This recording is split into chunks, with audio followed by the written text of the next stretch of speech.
కామారెడ్డి డిక్లరేషన్లో భాగంగా బీసీలకు ప్రతి ఏడాది 20,000 కోట్ల రూపాయలను బడ్జెట్లో పెడతామని చెప్పడం జరిగింది అధ్యక్ష.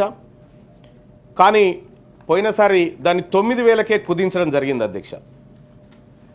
దయచేసి తమరి ద్వారా ప్రభుత్వానికి గౌరవ ముఖ్యమంత్రి గారికి తెలియజేయదలుచుకున్న అధ్యక్ష, పోయినసారి పెట్టలేకపోయినటువంటి నిధులను ఈసారి పెట్టాల్సినటువంటి మన మేనిఫెస్టో ప్రకారం చెప్పినటువంటి 20,000 కోట్ల నిధులను పెట్టి ఇటీవల కాలంలో రాష్ట్ర ప్రభుత్వం కూడా లెక్క అనుకుంటుంది కాబట్టి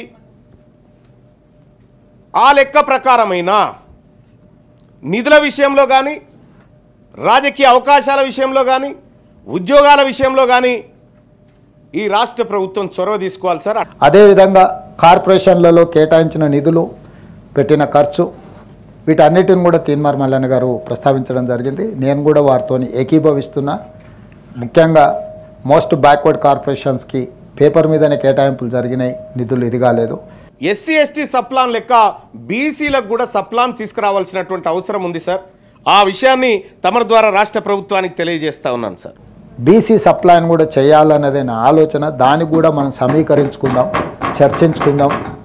వాళ్ళకు న్యాయం జరగాలి. ఇన్ని రోజులు జరిగిన అన్యాయాన్ని నష్టాన్ని పూడ్చడానికి ఏ రకంగా మనం చట్టబద్ధత కల్పించి మన చిత్తశుద్ధితో నిరూపించుకోవాలో మన ప్రభుత్వం తప్పకుండా ముందుకు వెళ్తుంది. ఈ విషయాలన్నిటిని కూడా దృష్టిలో పెట్టుకుంటాం. ప్రధానంగా ఉద్యోగులు కీలక పాత్ర పోషించారు అధ్యక్ష. కానీ వాళ్ళు కొద్దిగా ఇబ్బంది పడతా ఉన్నారు అధ్యక్ష. వాళ్ళ సమస్యలు పూర్తి స్థాయిలో పరిష్కారం కాలేక అనేక ఇబ్బందులు పడతా ఉన్నారు. వాళ్ళ డిఏలు పెండింగ్లో ఉన్నాయి అధ్యక్ష.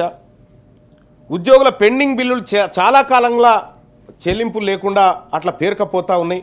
రిటైర్ అయినటువంటి ఉద్యోగి ఏడాది కాలం నుంచి బెనిఫిట్స్ కోసం ఎదురు చూస్తూ ఉన్నాడు అధ్యక్ష.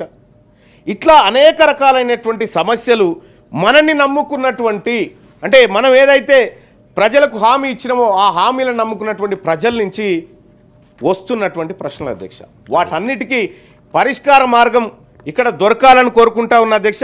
అటెండర్ స్థాయి ఉద్యోగం అయితే 50 లక్షలు పడతాయి, కొంచెం స్థాయి ఉన్న ఉద్యోగం అయితే 1 నుంచి 1,15,00,000 పడతాయి సార్ అంటారు. వేలాది మంది ఉద్యోగులు ఈ 3 ఏళ్ళు పెంచడం వల్ల 3 ఏళ్ళు పూర్తి అయిపోయి ఇప్పుడు రిటైర్మెంట్ బాటన పడుతున్నారు. 8,000 కోట్లు రిటైర్డ్ ఎంప్లాయీస్ యొక్క బెనిఫిట్సే మా దగ్గర పెండింగ్ ఉన్నాయి. దాన్ని కూడా కొత్త బడ్జెట్లో ఆర్థిక మంత్రి గారు నేను చర్చించుకున్నాం. ఒక పరిష్కారం చూపిస్తే ఎవరు ఎక్కడికి వెళ్ళాల్సిన పని లేకుండా వాళ్ళకి ఎప్పుడు ఇస్తే ఒక స్పష్టత ఇస్తాం.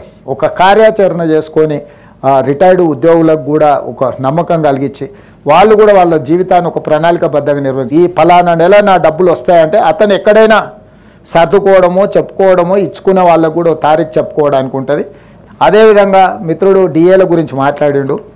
ప్రతి నెల 1వ తారీఖు నాడు జీతాలు ఇవ్వడానికే తలప్రాణం తోకకు వస్తుంది. మా ప్రభుత్వ ఉద్యోగులకు నేను ఇక్కడ నుంచి విజ్ఞప్తి చేస్తున్నా, నెల 1వ తారీఖు నాడు జీతాలు తీసుకొని మనం ప్రభుత్వానికి కొంత సేవలు అందిద్దాము. కొంత సమయం పడుతుంది.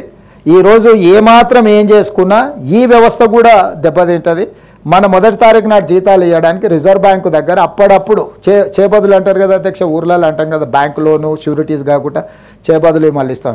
4,000 కోట్ల రూపాయలు చేబదులు చేసి ఫస్ట్ నాడు జీతాలు ఇచ్చిన అధ్యక్ష.